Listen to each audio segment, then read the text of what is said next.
Good evening. Today I'm talking to Jayne Gooding. She is a former police sergeant with Sussex Police, currently living in Turkey. She's written several novels about Lucy Penfold, a fictional police officer during the 70s and 80s.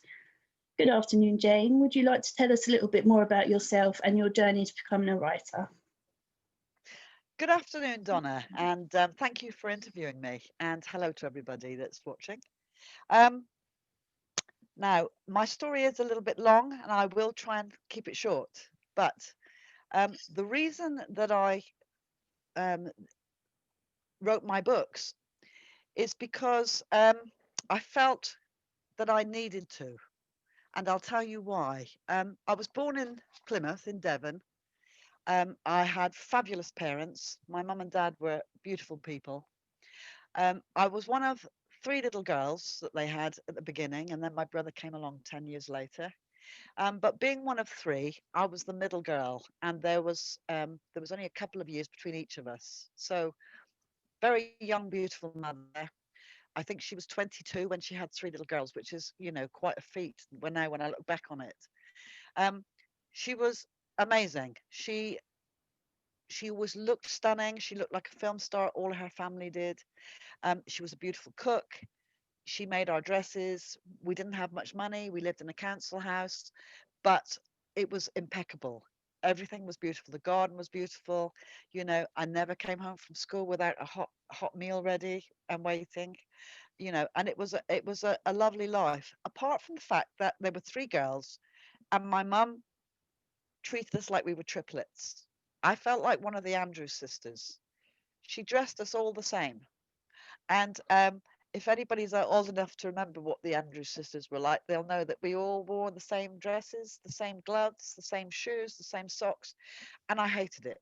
I absolutely hated it because I felt different than my sisters. They wanted to play with their dolls. My mum took dolls away from me because I abused them. I tried to shove pencils through their ears. When I saw straw coming out of their heads and I realized they weren't real, I wasn't interested. So I wanted, um, I wanted building toys. I wanted magic sets, chemistry sets, anything that I could think about, puzzles. Um, if my mother gave me a clock, I take it to pieces to see how it worked. I wasn't a regular child. She bought me an etch a sketch for Christmas, and it wasn't even lunchtime before I had it in pieces to see how it worked. So I was very different, and I knew at an early age that I wanted to be an individual. I didn't want to be part of a set of three. Nothing against my sisters because they were beautiful too. But anyway, my mother was lovely and she brought us up, but she was the leader. My dad went out and earned the money. My mum did all the discipline and the bringing us up. And she had very firm ideas about role play. We had to be, I don't like the word groomed, but we were groomed to be good mothers, good cooks, you know, um, little stay-at-home wifeys. And I knew very early on that that wasn't for me. So although I learned to cook and I am quite a decent cook and I can turn my hand to anything, I didn't feel that role thing that mum did. I felt like if I wanted to wallpaper my house, I wanted to be able to do it. If I wanted to do some carpentry, I should be able to do it. If I wanted to cook, I should be able to do it, but I should be able to do all things. And I felt that from a very early age.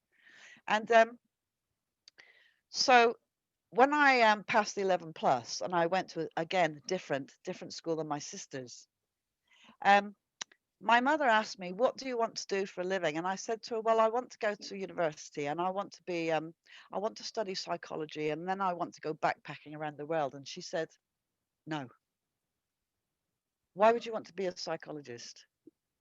You know, you're only having an education because I have to legally give you one. I don't believe in women having educations, only men," which was very, very uh, old fashioned for that day and age, I thought. And she said, "You have to have a proper job. Why do you want to be no." She said, "You're going to be a secretary." And she took me out of grammar school. Well, I was brokenhearted because I only had one O level and one CSE. So really, I wasn't going to be able to do anything decent now anyway, and my hopes of going to university were dashed. Um, so she enrolled me into a secretarial course at the local college, and I mean, I was 14, and no, I hated it. It was like putting earrings on a pig. It didn't work. It was horrible. So, but I did it, and I was quite good at it. And in the end, I thought that would be the end of it. I'd done what she wanted. I'd done the 2 years. But no, mum now wants me to work for a bank. And so she used to look up vacancies, job vacancies, make an appointment for me to be a secretarial clerk, and then tell me you've got an interview at such and such a bank. But I don't want to do that. Anyway, I ended up with wearing mum's clothes because she wanted me and putting. She used to put lipstick on me. I hated hated every minute of it, I've got to say. And off I used to go. She used to drive me to the interview. And I got this thing where I used to go into the interview and I used to say to the bank manager or whoever was interviewing me, look, please don't look now, but my mother's outside. She wants me to work at this bank. I really don't. Nothing against you personally. But could you take me into a back room and sit me down with perhaps a nice cup of tea and leave me there for 10 minutes? And then that'll save me and you both wasting our time. And then I used to go out to mum and I used to say, oh, mum, I was too young. I was too young for them, you know. But it went on for a while and she must have cottoned on because then she took me to a secretarial agency where she could sit in on the interview and organize my work. And they sent me to a factory to work for a week. Well, I ended up being there for 10 weeks. And to cut a long story short, while I was there, I sort of found this application form for the police force. And I photocopied it and filled it in on a whim and sent it because it was my escape route. Because I knew that this life that my mum had made for me didn't suit my personality. I was an adventurer. I was a butterfly. I was free. I was a person that wanted to be free all the time. So I sent it. And I went home and I said to mum, look, I put in for the police. And she said, you won't get in. You've got no qualifications. You know, she sort of said to me, virtually, you're too stupid to go into the police, which I was like, well, perhaps I am actually. And anyway, the time came. She wasn't happy. She didn't want anybody to come in to look at the house as they did in those days. And off I went. And she said, if you go into the police force, don't come home. And so I went and I didn't come home. And I loved my mum dearly, but I used to go and visit her all the time. But we never spoke about my work. And we never spoke about, what I actually did. I never told her anything. I kept secrets. I kept so many secrets to myself. And then life went on. I found out I was gay. I never told my mother because she never asked me. I didn't tell her anything. She never asked. And this went on for years. And then tragedy struck, and my sister died, my younger sister. And it broke the family, basically. And my dad went, my mum and dad went to the funeral, and my dad had a stroke very shortly afterwards, after the funeral. And he never recovered from it. He went straight into Alzheimer's. So I still couldn't tell mum things that I wanted to tell her because it wasn't the time. She'd lost a daughter.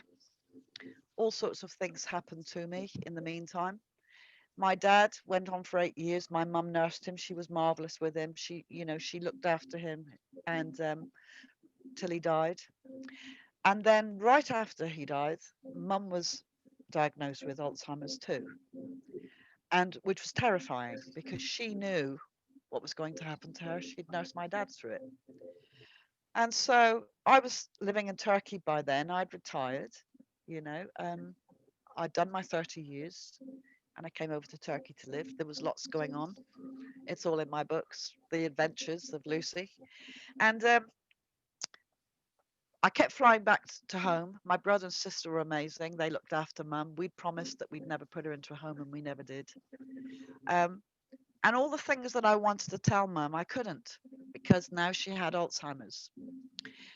But one of the things that I realized is that despite everything, She loved us kids. She really did. And I found that more when she was ill than before, because I realized that all the things that she'd done to protect us in her strange way. And she was beautiful when she was ill. She was such a lovely, she was lovely to the nurses. She was gentle. She was proud. She was just beautiful. And I flew home every 3 or 4 weeks. And I used to say to my brother and sister, look, bugger off excuse my swearing, bugger off for a week. I'm here. I'll look after mum for the week.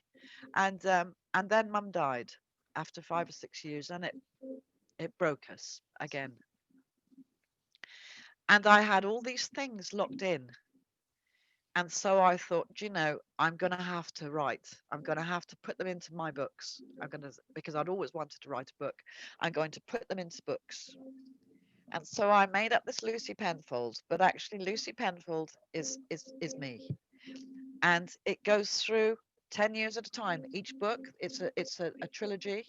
It's called The Thick Blue Line, and each book has 10 years devoted to it. And it follows the life of this young, shy girl, how she goes through her working day, the people she meets, the crimes that she encounters, the joys of being in the police force, the horrors of being in the police force. It's a sort of fly on the wall account from inside. And I think it's not just because it's my book. I think it's truly different than anything else that's out there, because it's a real, honest viewpoint of what's going on from somebody that's been through it. Um, Everything that's in there is true, not necessarily in sequence order, not necessarily has happened to me personally, but I know that it has happened. But I've changed times, I've changed places to protect the guilty, and and I think it's got all of me in there. It's got my heart in there, everything. My heart and my soul are in those books. That's all I can say. And putting them together was so cathartic that I was able to put my whole life into perspective, really, and my relationship with my family and my relationship with my mother. And I've come out to my family, which has been a big thing because it's all been secret. And that's it, really. Um, my friends, my friends bought the books, and the feedback was encouraging, as they came out, and family bought the books. And then gradually they started to be sold in Australia and New Zealand, and I was getting feedback, and the feedback was amazing. It's been really amazing. I've had people message me from America and say to me, you're not going to kill Lucy, are you, in the third book? Because if you are, I'm not buying it, because I love her. You know, I just absolutely love the character. Please don't kill her off. And I'm like, no, I won't kill her. Don't worry.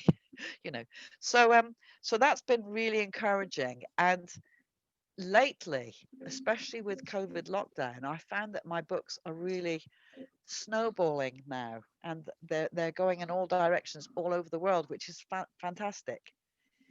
It was fine when my friends were reading it. It was fine when my family were reading them, the books, the 3 books. But then when strangers started to read them, that was a bit scary, because they didn't know Lucy, they didn't know me. And then I found a website with all my old colleagues that I'd joined the police with. And one of my friends said to me, there's a, go and join it, Jayne. They'd love to see you. So I did. And it was like, wow, it was like fantastic. It was like meeting my old family again. These fabulous people that I worked with, because they are truly amazing.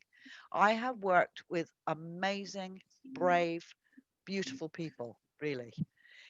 Not all of them, but 99% of them have been absolutely amazing. And here they were on this website, these older people, retired like me, people that I joined with, people that I looked up to, people that I had as role models. It's been fantastic. And then the scary thing happened. One of the sergeants that I admired greatly said to me, Jayne, I've just read all your 3 books. And I'm like, because, oh my God. Do you know what I mean? Because being judged by your peers is very difficult. And I was thinking, oh my God, he knows I'm gay now, and he knows this, and he didn't know that, and he said, I loved them. I absolutely loved them. Keep writing.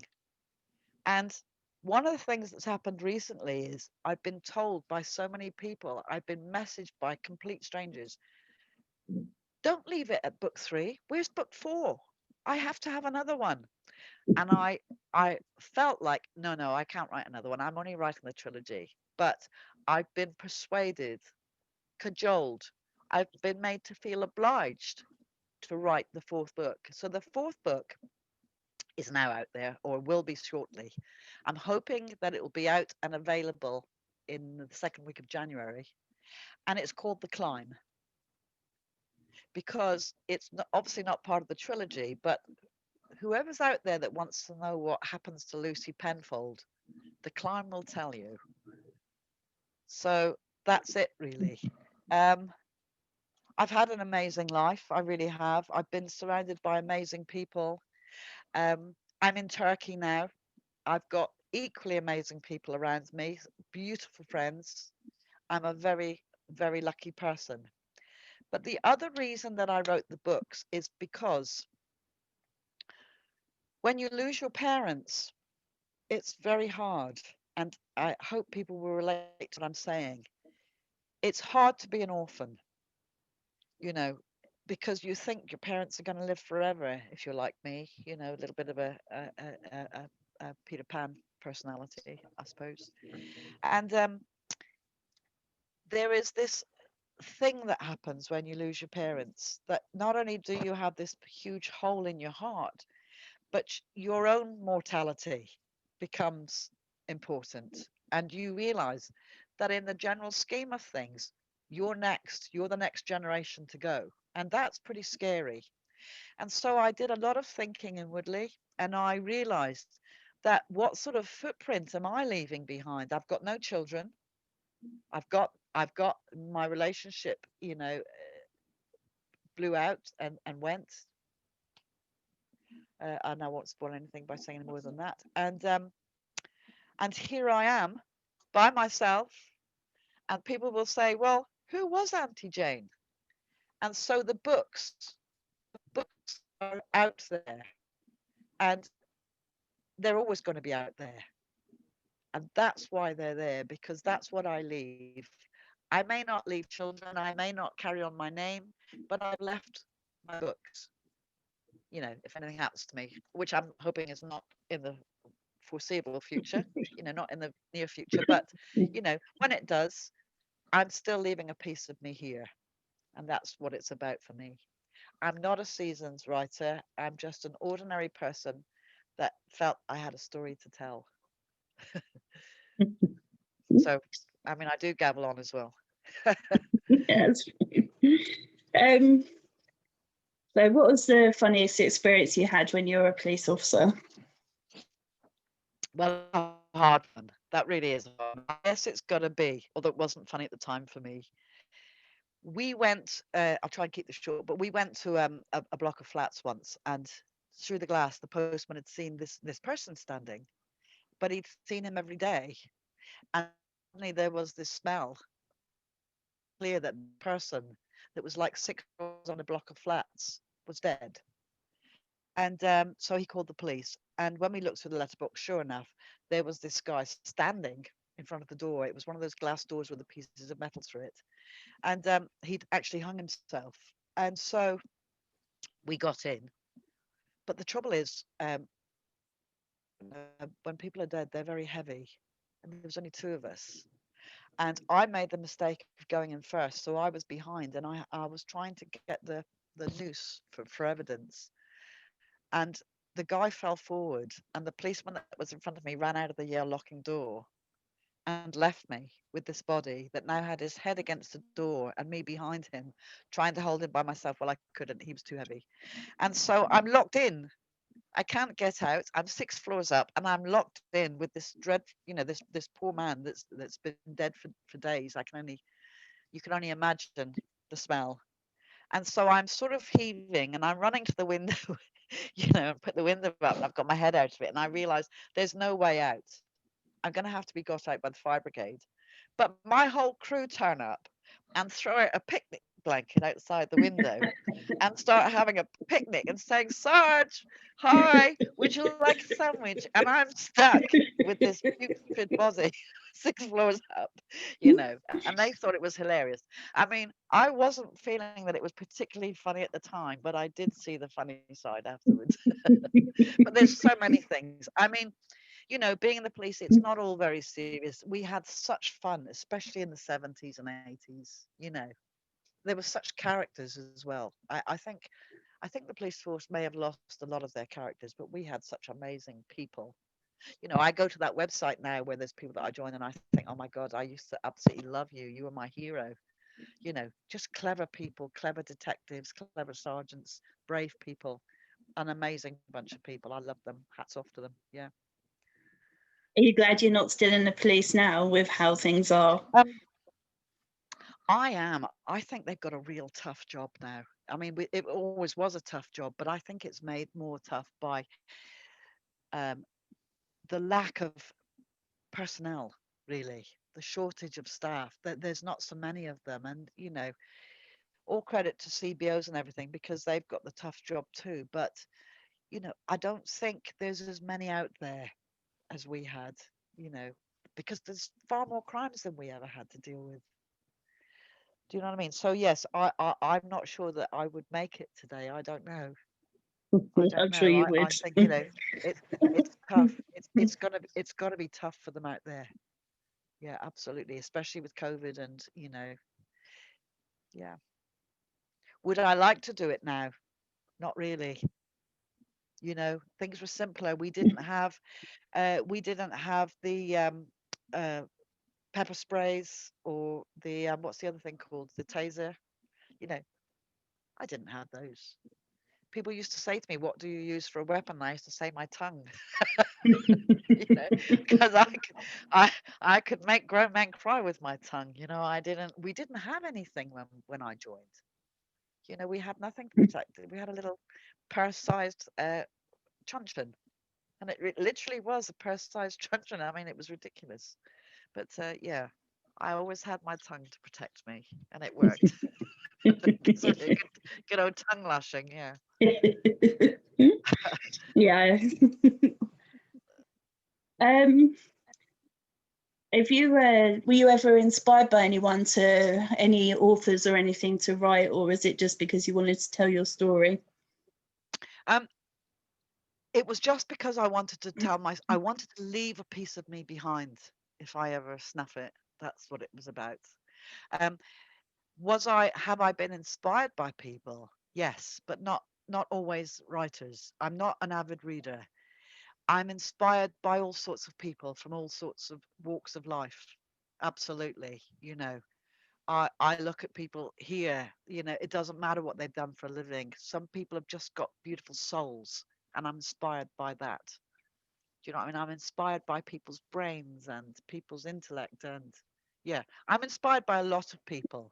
I'm a person watcher and listener, even though I'm talking a lot. I don't miss very much. Yeah. But no, I can't say that I've been inspired to write by writers. I wish I did read more, really. If I could sit still for long enough, I probably would. So you said you've been persuaded to write book 4, and is there going to be any more? I mean, because it's fiction but kind of based on your life, then there must be an end point. So would you go off and Well, write anything Lucy, else? I may do. Lucy is done. This fourth book is, she doesn't die, but she's done. It's her story's told, and I'm happy with the way it's gone. But I haven't told you something about that's always been with me is that I'm very psychic. I always have been. I've never felt like I've walked through life, even as a youngster, on my own. That I've always had um, a guide. I've always been kept safe. I've always had this intuition that if there's something going to happen to me, I'm careful, and it always has turned out the way I've thought it would. If I've woken up thinking I'm going to have an accident today, I've had that accident. It's been very strange, but I've never walked alone. And So what I'm thinking of doing, and what I'm musing over at the moment, is writing a book about a psychic detective that actually is working in the police and has, these powers. I call them powers. I've never understood what's going on, but I've always had this intuition about people. I've always known, that my grand's going to die, and she has, or that so and so's happened to such and such, and it has. I've got to get to so and so because they need my help, and they do. I've always had that about me since I was a little girl, and I've actually been approached by strangers who have said to me, that you're psychic because you've got this blue aura. I used to say, yeah, it's a blue light, Nana. I used to do the biz, but now I don't understand it, but I know that I have it, and as I'm getting older, it's stronger. So I would be influenced by that and probably write a book about a psychic detective that actually solves fairly high level cases using her psychic intuition, if you like. Yeah, Wow, that sounds awesome. may do. Yeah, may do. How about you? What have you read this week? Because I know you're an avid reader, aren't you? Well, yeah, I am, but I've had an assignment for uni to do, so I haven't had as much time. But I have been reading Behind Closed Doors by B.A. Paris for a podcast that I do. But I've got so many books I want to read, so hopefully over Yeah, Christmas. But I have to revise for exams as well, and I've got a dissertation to do, so hopefully you're a I really can busy balance. person, honestly. Yeah. I don't know how Yeah, you fit it all in, Donna. I really don't. But I love this site because there's no other site that I know of that gives the opportunity for writers to come forward and say this is why I've done this, or this is my book, or it's brilliant. And I love your interviews. I love well, watching thank them. you. I think I've watched all of them. So kudos to you. Yeah, fantastic. Well, Absolutely. thank you. Yeah, I kind of fell into it by accident, but I'm booked It's a till, brilliant idea. yeah, yeah, I'm loving it. I love talking to people anyway, and a lot and so many people took me up on it, which just blew me away. I had no idea. So, yeah, it totally took me by surprise, but it is good fun. Yeah, sounds fantastic. I mean, it is fantastic because I think I've watched all of them so far. Yeah, yeah. And, there's so much going on behind the books, behind, the writer. There's so much going on. It's like there's always a story that prompts the writing of the book. There's history behind it. That's Yeah, what's interesting to me. I mean, I can't say I've read any of the books, but I'm interested in the people that are writing. yeah, Yeah. me too. Um, because of lockdown this year, when I finished uni in May, my only thing I wanted to do was read. So then I Mm. came across so many new authors, contacted the authors and said, I love your books, and then have consequently become friends with them and got to know more people. And I think it's fantastic. Yeah, I love it. So yeah, it has been incredible to get to know people and know that they're not all terrifying because of the stuff they write about, but actually they're all lovely. Right. Yeah. Um, I tell you, one of the I did used to read a lot when I was younger, especially when I was in the police. So I used to read non-fiction, and one of the best books that I read was the uh, Gordon Honeycomb's Black Museum. But I don't know if you've ever read it. No, But the thing is, it tells you about the psyche of people, murderers, serial murders usually, and obviously because I worked on murders for 11 years. I was in a unit that just worked on murders on computer after the Yorkshire Ripper, and so I read this book by Gordon Honeycomb, and it was the sort of book that you thought I must be mental to read this book, but I'm compelled to read it. There's something in me that's compelling me to read this book, but it's gruesome. It's utterly gruesome. And I did, because what I liked about it was it tells you the story of well, the true story of serial killers, but what drove them to become serial killers in the first place? What was it in their life that were they just born that way, or did something happen that triggered that need to kill? And I found it, if you ever a spare 5 minutes, which I doubt that you will, but if you ever get a spare 5 minutes, have a look at the Black Museum because it is an incredible crime book. True crime. But I have a huge collection of true crime books, but I got rid of them all before I came to Turkey because obviously I couldn't bring all of my belongings, so I could only bring what I could carry, basically. So all my books I gave away, which was a shame because they were books I'd go back to. You know, I had a great collection of books, um, but I've stopped reading because there's a lot to do in Turkey. But we are going to set up some book clubs here, hopefully, because there's lots of writers here. I'm finding Okay. as I'm writing more and more people that say, well, I've just written this or I've just written that, which is great. So we're going to try and sort out a book club here. But yeah, Well, that's keep up your good amazing. work, honey, because it's amazing. I love your interviews. I will keep watching them. Yeah, I mean, I've always loved. Actually, I'll read anything, but I've always sort of veered towards crime.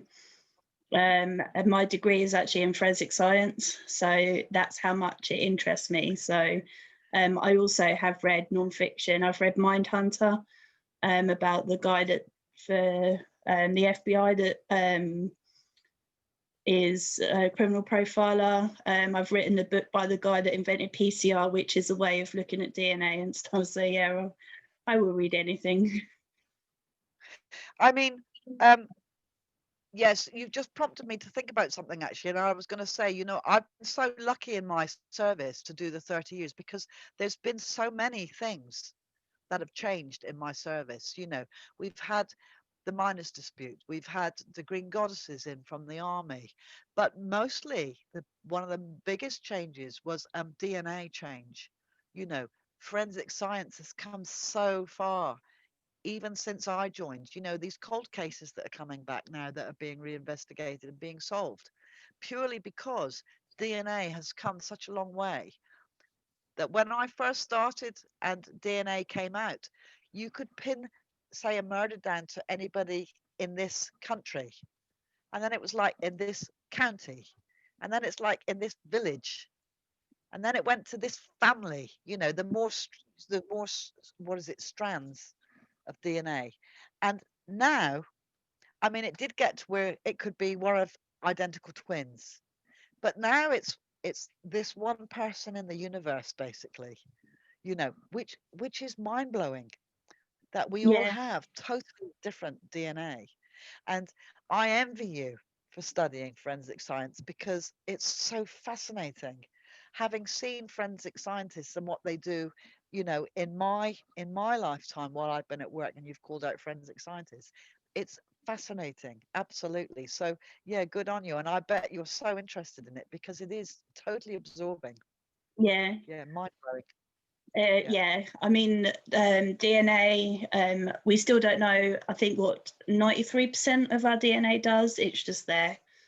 And I think the chances of having exactly the same DNA profile as someone else are about 1 in 70 billion. So Yeah, it's amazing. it is incredible. Yeah, it really is out of this world. Yeah. And I think what's good about it also is that we can resurrect the old crimes, the cold cases, and solve them. For families that have had loved ones murdered, it's a wonderful thing, that they can come to terms with it and find the offender is amazing from old evidence. It's just it is mind blowing, Yeah, and but it's happening all the time. yeah, and the things, one of our lecturers told us that there was a case where a body had been stored in a water tank in a loft, and they had no evidence of the body. The guy that had done it had told a completely different story. They found no traces of blood in the loft, but what they did find were larvae casings from flies. So not only did they find out from the larvae cases that the drugs that the guy said that he'd been taking with this, I think it was a prostitute, matched, but they also found her DNA in the larvae casings, which they'd never done before. And then they convicted him of her murder. And I just sat there like, wow, that's Wow. incredible. Yeah, it is unbelievable. Yeah. Yeah. It's amazing now what they can solve from stuff that was taken at the scene. That was some of it was thought to be irrelevant at the time, but still taken. And it's ended up solving murders. It's just brilliant. Yeah. I'm really, really pleased. And I'm really pleased that I've been in probably the most changeable years, this 30 years that I've done. I mean, I've seen the Silver Jubilee of the Queen and the Golden Jubilee, you know. I've been around for a whole load of it, So Yeah. if I went tomorrow, I've had a brilliant life. I really have. I've had a big life, and you know, and I hope that it shows in my books, really, because they are full of adventure. You know, Yeah. Yeah. they're a Once I roller finish, coaster ride of emotions. I hope you read them. I do, and let me yeah, know what once you I think of them. finish the behind closed doors, and I'm gonna definitely, you've persuaded me to move it up my list. Well, I've had people say to me, I was on a dolmuş, Jane. I was going out, I was going out to such and such on a day trip, and I'm on a dolmuş, which is a Turkish bus. And I've forgotten I've been on the dolmuş, and I've been reading your book, and I've just suddenly burst into hysterical laughter, like I'm wearing headphones and singing along to a song, and I look around and there's all these people looking at me, and I'm like, oops, sorry, I'm sort of reading, you know. So there's lots of fun in it, it can be quite heavy at times. It's sad.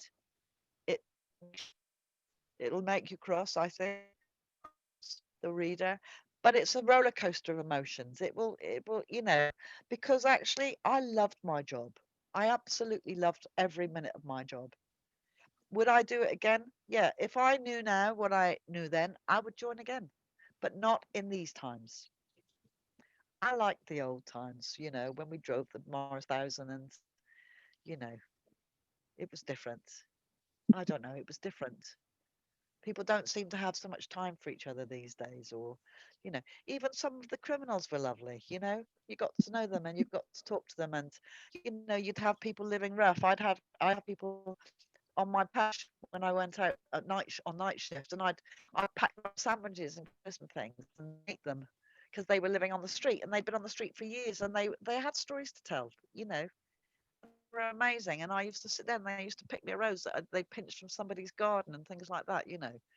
And but they were lovely people. They were lovely people, and some of the criminals were lovely people. I hate to say it, but they were. At the end of the day, we're all people, and there's good in all of us, and good and bad. So, yeah. But I loved my job, and I particularly loved being, because I'm a social person. I love being with all the people, you know. Yeah. But I'm also a quiet person that likes my own space. I'm a true I like, both halves. But Yeah. anyway, I better go now. I guess you've heard enough of me now. So unless you've got any questions for me. Just before you go, just tell everyone where they can find out more about you and your books, where they can get your books from. That's a lovely question. I like that one. Thank you. My books are available on lulu.com and on, oh gosh, what's the other one called? The big one. Oh God, I've got age blindness. Where all the books come from? Amazon. Amazon. Thank you so much. Oh my God, I hate it when I have these old moments. Amazon.com, yeah. Amazon. Lulu's the best one because Lulu, you can get the hard copy if you want to, and they're cheap. Am I allowed to No, say that? yeah, no, say what you want. But yeah, they're cheaper. But I've got to say, I was blown away by the quality of my books. They're lovely. The paper, I love the smell of them, and they just look lovely inside when you're reading them, and they feel lovely. They feel like silk paper. Yeah, you can't beat. I love my Kindle, but you really can't beat a proper book.